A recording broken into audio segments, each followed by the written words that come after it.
थेट जाणार आहोत दिल्लीमध्ये साहित्य संमेलनाच्या उद्घाटन सोहळ्यात।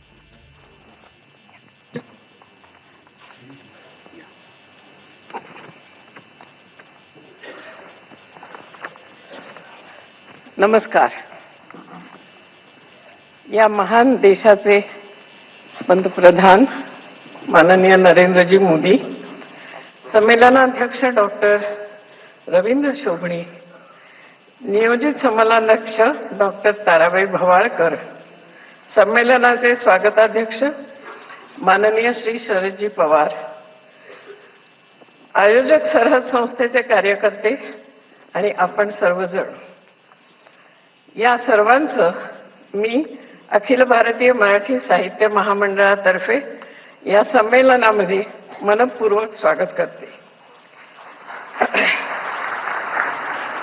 या उद्घाटन समारंभासाठी माननीय मोदींची उपस्थिती आपल्या सर्वांसाठी मोठ्या भाग्याची आणि अभिमानाची गोष्ट आहे।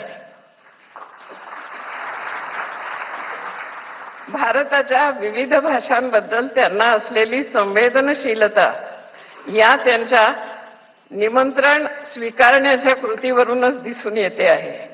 भारताच्या सर्वांगीण विकासासाठी आणि संरक्षणासाठी, देशाची विश्वातील प्रतिमा उज्ज्वल करण्यासाठी कृत्रिम बुद्धिमत्ता ते ग्रामीण भागातील स्त्रियांची वैयक्तिक स्वच्छता इथपर्यंत त्यांची दृष्टी सर्वत्र फिरत असते।